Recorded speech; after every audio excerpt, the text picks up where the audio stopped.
अरे ऐसा ना गवर्नमेंट ना देखनी अभी तक, जिया करे धका धक, करे धका धक, करे धका धक। ऐसा ना गवर्नमेंट ना देखनी अभी तक, जिया करे धका धक। गरीबन का अपनाया वासु नहीं है, गरीबन का अपनाया वासु नहीं है। अपने ता बंगला में रहे चकाचक, अपने ता बंगला में रहे चकाचक, जिया करे धका धक। अरे देख देख पटना सहरिया हो, जिया जर जाए हमार। देख देख पटना सहरिया। चीता आया चीता आया चीता आया, सगरो होर्डिंग साट दिहले हो।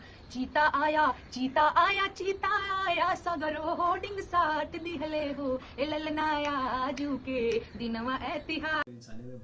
हेलो दोस्तों, नमस्कार। मैं पिंटू आर्यन, आपका भाई, और आप देख रहे हैं जोश बिहार। जी हाँ दोस्तों, मैं बता दूं कि जोश बिहार में मैं फिर से नया सिंह राठौर का एक और गाना, जो मोदी पर निशाना साधने वाला गाना है, आप समझ सकते हैं दोस्तों।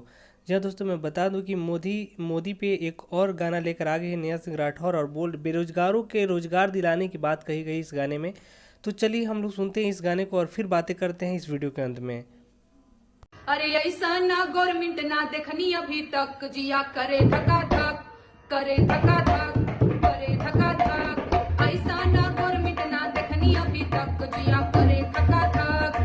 गरीबन का अपनाया वासु नहीं है, गरीबन का अपनाया वासु नहीं है। अपने ता बंगला में रहे चकाचक, अपने ता बंगला में रहे चकाचक, जिया करे धका धक। ऐसा ना गवर्नमेंट ना देखनी अभी तक, जिया करे धका धक। लेकिन मेहरार उनका इज्जतो नहीं है, लेकिन मेहरार उनका इज्जतो नहीं है।